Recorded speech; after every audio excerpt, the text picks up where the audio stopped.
एक दिन एक अमीर आदमी के घर की चिमनी साफ करने के लिए मजदूर लड़के को बुलाया।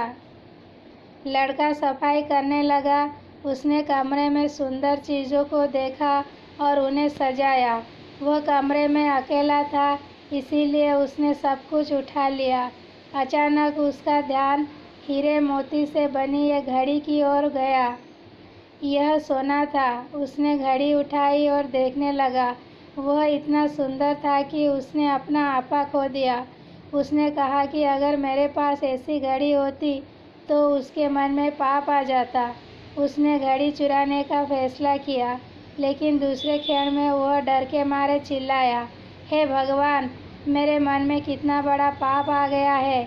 अगर मैं चोरी करते पकड़ा गया तो मेरी कितनी दयनीय स्थिति होगी। सरकार सजा देगी। आपको जेल जाना होगा और पत्थर फेंकना और तेल से बाहर निकलना शुरू करना होगा।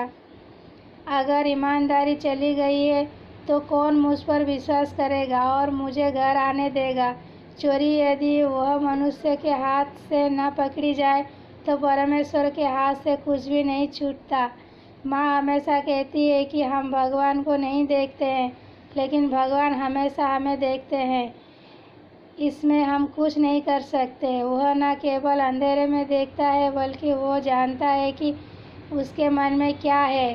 बोलते बोलते लड़का का चेहरा गिर गया और उसके शरीर से पसीना निकलने लगा।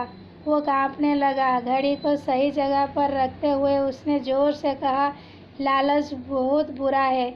लोग इसी लालच में फंस जाते हैं और चोरी कर लेते हैं। मेरे लिए एक अमीर आदमी की घड़ी क्या अच्छी है। लालच ने मुझे बर्बाद कर दिया है, लेकिन दयालु भगवान ने मुझे बचा लिया है। अब मैं कभी लालची नहीं होऊंगा। चोर कितना भी अमीर क्यों ना हो, चैन से नहीं सोता। ओहो, यह एक चुराए हुए मन का फल है। न जाने मुझे कितनी पीड़ा और कष्ट सहने पड़ेंगे।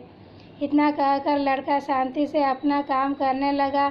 मकान मालकिन पास के कमरे में देख रहा था और सुन रहा था। वह तुरंत लड़के के पास पहुंची और बोली, अरे लड़के, तुमने घड़ी क्यों नहीं ली? यह सुनकर बालक सन्न रह गया। अगर उसे काट दिया जाता तो उसके पास खून नहीं होता। वो सिर पकड़कर जमीन पर बैठ गया और कांपने लगा।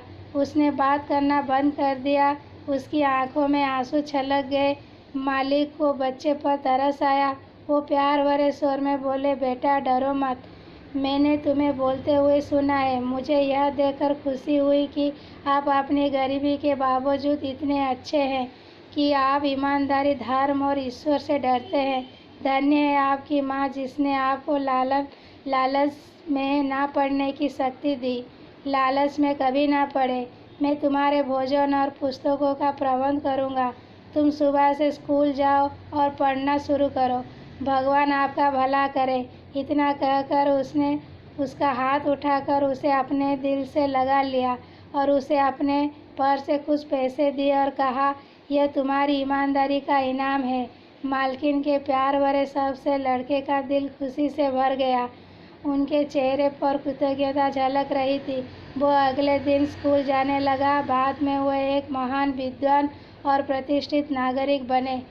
इस तरह उन्हें कड़ी मेहनत और सच्चाई का फल मिला। सीख, दोस्तों, कड़ी मेहनत और सच्चाई का फल हमेशा मीठा होता है।